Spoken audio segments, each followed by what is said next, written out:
Hello everyone and welcome back.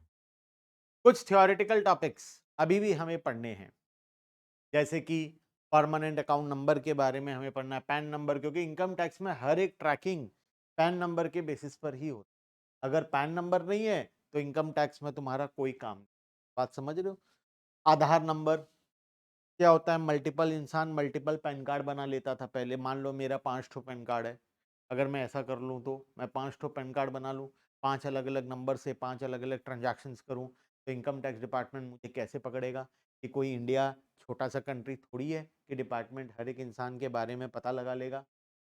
India 150 crore लोगों का country, 150 crore का पॉपुलेशन, तो ये पॉसिबल नहीं है। अगर मेरा मल्टीपल पैन कार्ड हो तो डिपार्टमेंट पता लगा पाए, ये पॉसिबल नहीं है। इसीलिए डिपार्टमेंट क्या किया? आधार कार्ड के साथ लिंक। आधार कार्ड मल्टीपल नहीं हो सकता। आधार कार्ड मल्टीपल होना बहुत ही rarest of the rare chance है। क्यों? क्योंकि आधार कार्ड में बायोमेट्रिक्स होता है, फिंगरप्रिंट होता है, आई स्कैनर होता है, फेस का स्कैन होता है, और वो अगर सिस्टम में कोई भी डुप्लीकेसी होगा तो वो ऑटोमेटिकली डिटेक्ट करके एक को कैंसिल कर देगा, एक को एक्टिव रखेगा। बात समझ रहे हो? तो आधार कार्ड डुप्लीकेट नहीं हो सकता। तो पैन और आधार को लिंक कर दिया, जिससे कि अगर आधार डुप्लीकेट नहीं हो सकता तो पैन कार्ड भी डुप्लीकेट हो सकता। समझ रहे हो? तो ये सारे प्रॉब्लम्स पहले एग्जिस्ट करते थे, इन प्रॉब्लम्स को सॉल्व किया।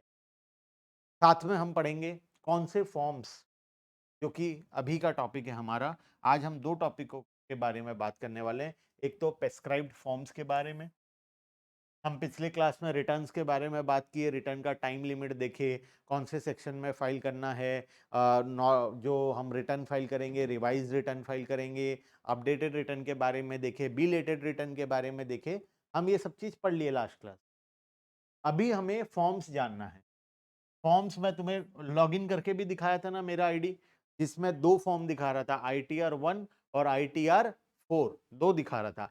होता 7 है, 1 3 5 7। 7 अलग अलग प्रकार का फॉर्म्स होता है, अलग अलग पर्सन के लिए अलग अलग फॉर्म एप्लीकेबल होता। तो 7 वैरायटी है, किसके लिए कौन सा एप्लीकेबल है, मैं कब कौन सा फॉर्म फिलअप करूंगा, मैं ITR 1 कब करूंगा, 2 कब करूंगा, 3 4 5 6 7, मेरे ऊपर कौन सा एप्लीकेबल होगा। अगर मैं एक कंपनी हूं तो क्या एप्लीकेबल होगा, हिंदू अनडिवाइडेड फैमिली हूं तो क्या एप्लीकेबल होगा। तो हमें वो पहले देखना है। हम पहले फॉर्म्स के बारे में पढ़ेंगे, जो कि एक बहुत इंपॉर्टेंट क्वेश्चन है एग्जाम के लिए। Explain various types of income tax forms, which one is applicable for हुम। ये क्वेश्चन अक्सर एग्जाम में आया हुआ है, ठीक है। तो ये एक तो हो गया। उसके बाद हम permanent account number, pan number के बारे में पढ़ेंगे, और आधार नंबर के बारे में भी पढ़ेंगे, ठीक है। चलो आओ शुरू करते हैं। अलग अलग प्रकार का फॉर्म होता है, 7 डिफरेंट फॉर्म होता है। ये असेसमेंट ईयर 24-25 का पढ़ रहे हैं। हर साल गवर्नमेंट अलग अलग फॉर्म नोटिफाई करता है। नॉर्मली 1 से 7 होता है मैक्सिमम ईयर्स में, लेकिन आने वाले ईयर में गवर्नमेंट ने बोला है कि इसको और चेंजेस लेकर आएगा। तो जब चेंजेस आएगा तब देखेंगे। अभी 24-25 के हिसाब से 7 डिफरेंट फॉर्म्स है, ठीक है।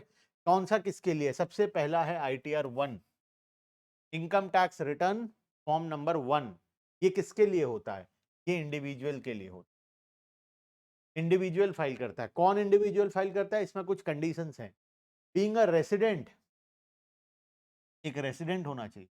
हैविंग इनकम फ्रॉम सैलरी, जो जॉब करता है, बिजनेस वाला नहीं, सैलरी वाला, जिसका इनकम फ्रॉम सैलरी है। या हाउस प्रॉपर्टी से इनकम है, मतलब बिल्डिंग से रेंटल इनकम आ रहा है, हाउस प्रॉपर्टी इनकम है, वो भी एक ही घर से इनकम है। मल्टीपल हाउसेस होगा तो उसका फॉर्म अलग है। एक ही हाउस है तो ये ले लो, ठीक है। ITR 1 में क्या क्या एप्लीकेबल होगा? ITR 1 में सैलरी इनकम होना चाहिए, सैलरी या पेंशन इनकम। दूसरा, एक ठो हाउस प्रॉपर्टी, एक से ज्यादा होगा तो फिर ITR 1 नहीं भर सकते। उसके लिए दूसरा ITR है, वो मैं बताऊंगा। ITR 1 में सैलरी इनकम होना चाहिए, एक हाउस प्रॉपर्टी से इनकम होना चाहिए, except brought forward loss from previous year. Previous year का ब्रॉट फॉरवर्ड लॉस नहीं होना चाहिए। Other sources, except winning from lottery and race horse, तुम्हारा विनिंग फ्रॉम लॉटरी और रेस हॉर्स भी नहीं होना चाहिए। And having total income up to 50 lakh, तुम्हारा मैक्सिमम इनकम कितना होना चाहिए? 50 लाख। अगर तुम्हारा 50 लाख से ऊपर इनकम है तो फिर ITR 1 तुम्हारे लिए एप्लीकेबल नहीं। तो क्या चीज ध्यान रखना है? Who can, who can't file ITR 1? अगर इंडिविजुअल नहीं है तो ITR 1 नहीं फाइल कर सकता। अगर 50 लाख से इनकम ज्यादा है तो ITR 1 नहीं एप्लीकेबल है।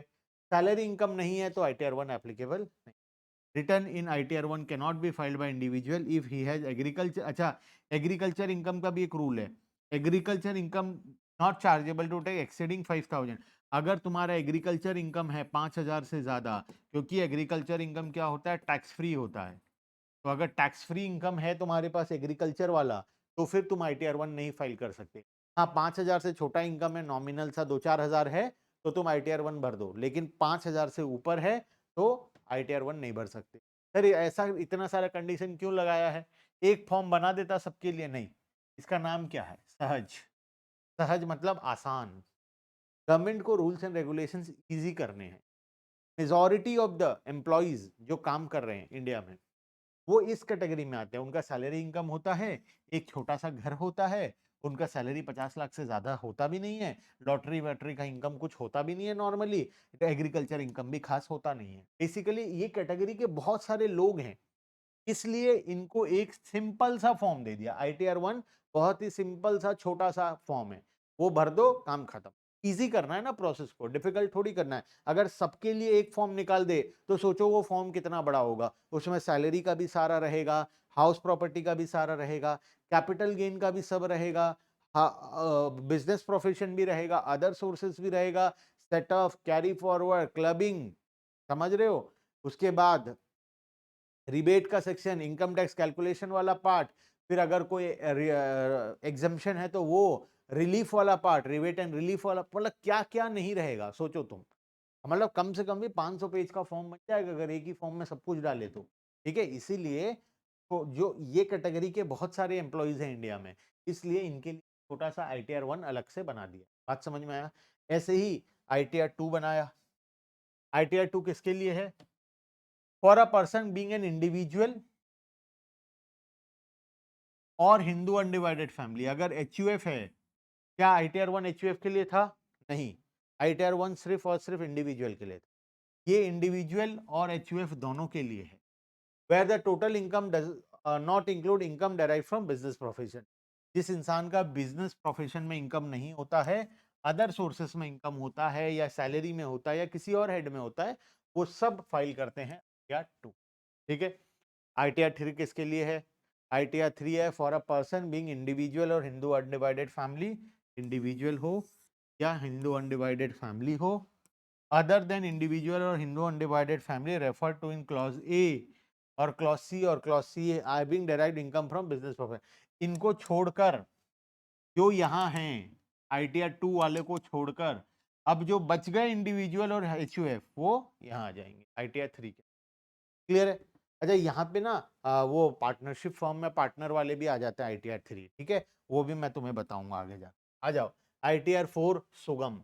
अगेन इस कैटेगरी के बहुत लोग हैं। मैं बताऊं, ITR 1 और ITR 4 का कैटेगरी इंडिया में सबसे ज्यादा है। ITR 1 है सिंपल सैलरीड पर्सन के लिए, ITR 4 होता है छोटे मोटे बिजनेसमैन के लिए। ठीक है, तो इंडिया में ITR 1 और 4 का कैटेगरी सबसे ज्यादा होता है। बाकी भी है, लेकिन 1 और 4 का कैटेगरी सबसे ज्यादा है। तो 4 क्या बोलता है? For a person being individual और हिंदू अनडिवाइडेड फैमिली और a firm being a resident having total income up to 50 lakh, जिसका इनकम 50 लाख से कम है, और वो लोग बिजनेस प्रोफेशन से इनकम कमा रहे हैं, बिजनेस प्रोफेशन से इनकम कमा रहे हैं, और वो प्रिजम्पटिव टैक्सेशन के अंदर में है, 44 AD में है, 44 ADA में है, AE में है, इस कैटेगरी में आते हैं, प्रिजम्पटिव टैक्सेशन कैटेगरी में। तो वहां पर हम ITR 4 ला। बात समझ में आया? क्या बोलता है ये?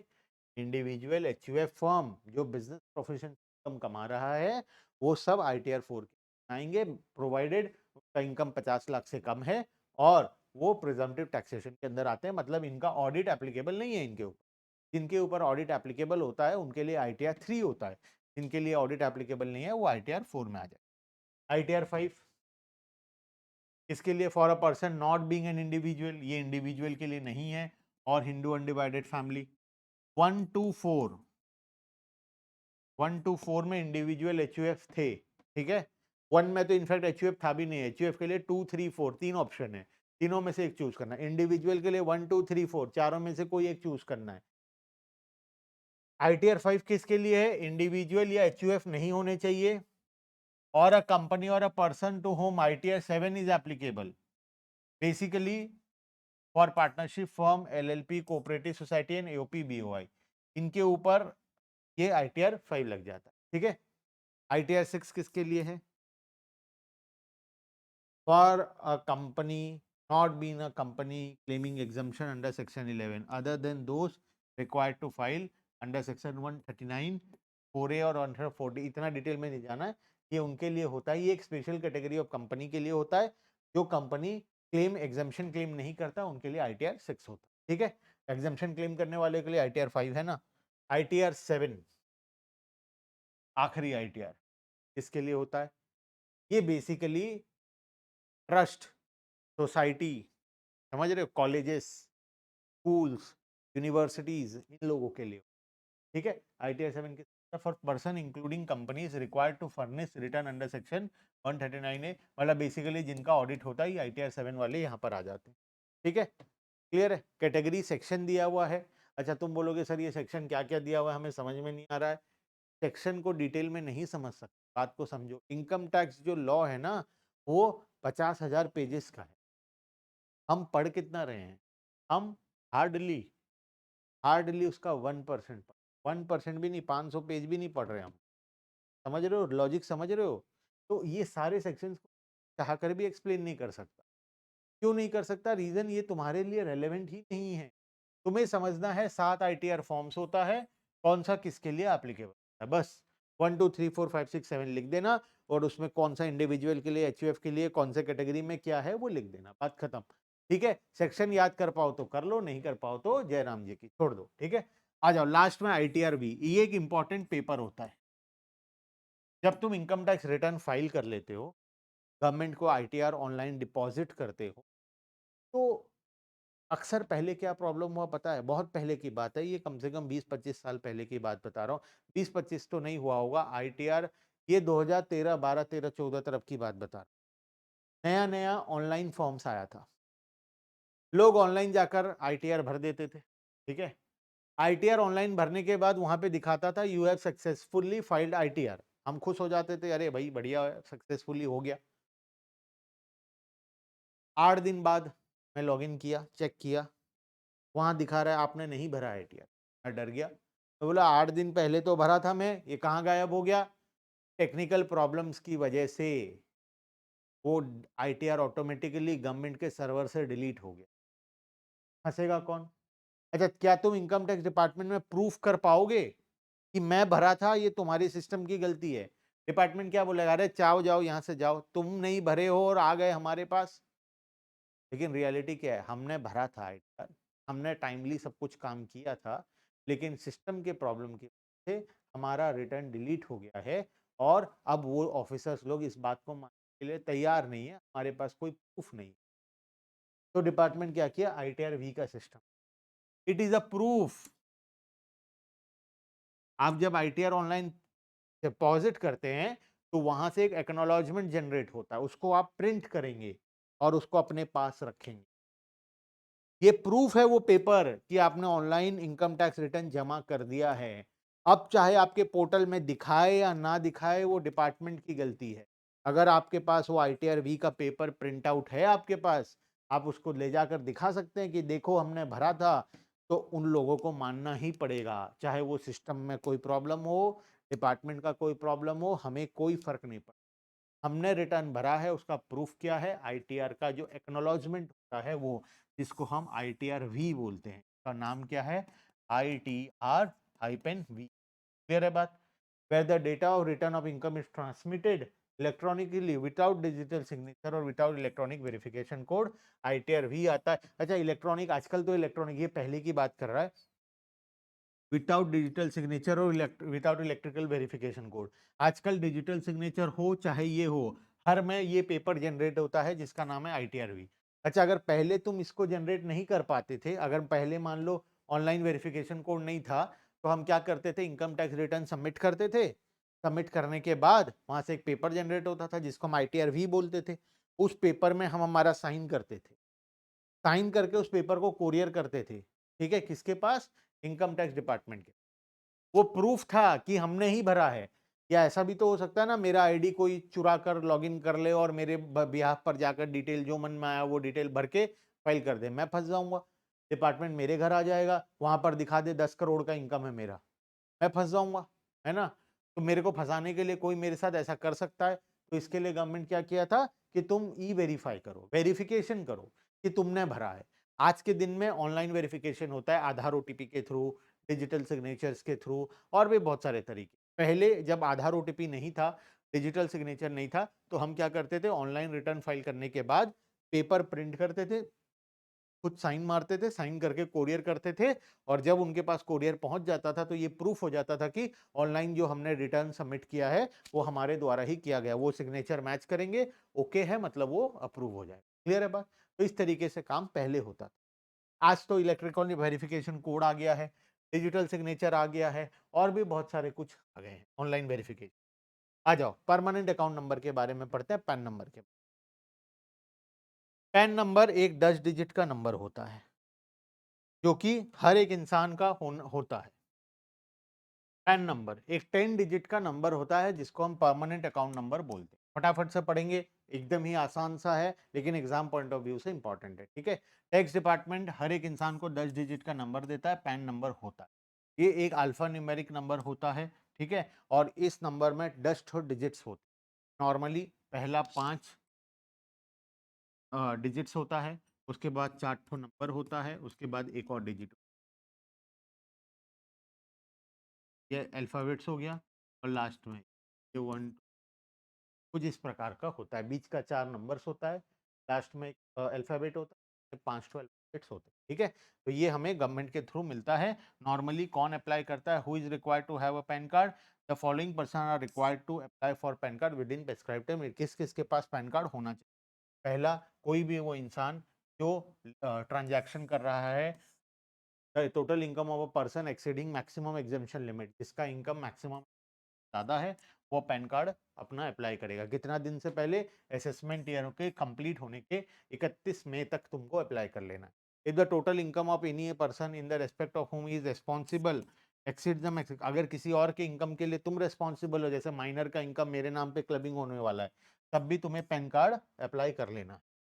If the total sales, turnover, gross receipt etcetera और likely to exceed 5 lakh in any previous year, एक साल में अगर कोई भी तुम बिजनेस कर रहे हो जिसमें 5 लाख से ज्यादा का ट्रांजैक्शन होगा, तो तुम्हें एंड ऑफ द ईयर से पहले अपना पैन कार्ड बनवा लेना है। ठीक है, अदरवाइज क्या होता है, पेनल्टी लगता है। ठीक है, फर्निशिंग ऑफ रिटर्न, अगर चैरिटेबल ट्रस्ट इंस्टीट्यूशन है तो पैन कार्ड बनवा लो। Every person who intends to enter into such transaction as may be prescribed by the board, board ने कुछ प्रकार के ट्रांजैक्शन प्रेस्क्राइब किए, जैसे जमीन का खरीदा बेची, गाड़ी का खरीदा बेची, ये सब ट्रांजैक्शन में पैन कार्ड होना मैंडेटरी है। अगर सेंट्रल गवर्नमेंट किसी को नोटिफाई करेगा तो उसको भी पैन कार्ड अपना बनवाना पड़ेगा। ठीक है, आ जाओ आगे। अगर पैन कार्ड ना हो तो, पैन कार्ड ना हो तो क्या होता है, पेनल्टी लगता है। अगर पैन कार्ड ना हो तो 10,000 रुपए तक का पेनल्टी लग सकता है। आओ इसको पढ़ते हैं। Expanding the scope of person required to have a PAN card, किस किस के पास पैन कार्ड और होना चाहिए। Non individual entity to obtain PAN card, कोई भी इंडिविजुअल को छोड़कर, चाहे एओपी है, बीओआई है, फर्म है, कंपनी है, उनको अपना पैन कार्ड बनवाना। ठीक है, specific individual related to above non individual entity to obtain PAN, जैसे managing director, director, partner, trustee, author, founder, karta, CEO, principal officer, office bearer, इन सभी का अपना अपना पैन कार्ड होना जरूरी। अगर मैं किसी फर्म में पार्टनर बनना चाहता हूं तो मेरा पैन कार्ड होना, अगर मैं किसी फर्म में डायरेक्ट, किसी कंपनी में डायरेक्टर बनना चाहता हूं तो मेरा पैन कार्ड होना जरूरी। क्लियर है बात। In all the above cases it is compulsory on the part of the assessee to apply for PAN voluntarily within the stipulated time. Penalty for not having a PAN card, 10,000 रुपए तक का penalty तुम्हारे ऊपर लग सकता है अगर तुम पैन कार्ड नहीं रखोगे। However, such penalty can be levied only after the person has been given opportunity of being heard. तुम्हें अपना पक्ष रखने का मौका दिया जाएगा कि तुम पैन कार्ड क्यों अप्लाई नहीं किए। फिर भी अगर माना जाता है कि तुम जानबूझकर अप्लाई नहीं किए तो 10,000 रुपए तक का पेनल्टी तुम्हारे ऊपर लग सकता है। कुछ ट्रांजैक्शंस पर पैन नंबर देना मैंडेटरी हो, कुछ ट्रांजैक्शंस गवर्नमेंट ने मैंडेटरी करके रखा है कि अगर उस प्रकार के ट्रांजैक्शन तुम करोगे तो तुम्हें अपना पैन कार्ड देना ही पड़ेगा किसी। कौन से वो ट्रांजैक्शंस है, वो ट्रांजैक्शन का लिस्ट दूँ, ठीक है? परमानेंट अकाउंट नंबर वहाँ पर डालना मैंडेटरी है, अगर नहीं डालोगे तो फाइन पेनल्टी तो लगेगा ही, साथ में और भी लीगल एक्शन तुम्हारे ऊपर लिया जा सकता है। इस वजह से पैन कार्ड का वहाँ पर मेंशन करना बहुत मैंडेटरी है। कुछ ट्रांजैक्शंस क्या, बहुत सारे ट्रांजैक्शंस हैं। अब ध्यान रखो, ट्रांजैक्शंस के नाम दिए गए हैं, अमाउंट और लिमिट दिया। एग्जाम पॉइंट ऑफ व्यू से तुम्हें एक बार बस रीड करके जाना है, रट्टा लगा नहीं पाओगे, इतने सारे ट्रांजैक्शंस हैं। मैं कुछ ट्रांजैक्शंस यहाँ पर दिया हूँ, होने को तो हजारों ट्रांजैक्शंस ऐसे हैं, ठीक है? तो जो ट्रांजैक्शंस है एक बार फटाफट से तुम एग्जाम में सिर्फ रीड करके जाओगे, उसमें ना कुछ पढ़ने लायक चीज है, ना कुछ समझने लायक चीज है। मैं तुम्हें एक बार दिखा देता हूँ, एग्जाम पॉइंट ऑफ व्यू से एक बार नोट से फटाफट से पढ़ लेना, रीड कर लेना, बाई चांस एग्जाम में आ जाए तो लिख, ठीक है? देखो, cell purchase of motor vehicle, opening of account, bank में अकाउंट खोलने गए हो, पैन नंबर लगेगा, चाहे सेविंग बैंक अकाउंट हो या कुछ भी हो। बैंकिंग कंपनी में कुछ एप्लीकेशन दे रहे हो, लगेगा। डीमैट अकाउंट खोल रहे हो, शेयर बेचने खरीदने के लिए, पैन लगेगा।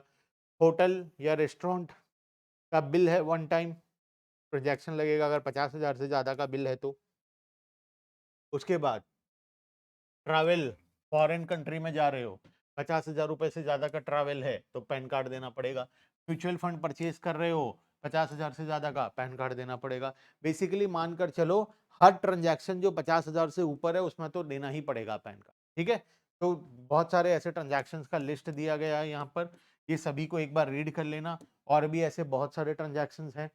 मेजोरिटी ऑफ द ट्रांजैक्शन में देखो हर जगह 50,000 का लिमिट है, 50,000, 50, 50, 50, 50, 50 और पहले भी था 50, ठीक है? तो हर जगह 50,000 का लिमिट है। कुछ जगह लिमिट अलग भी है।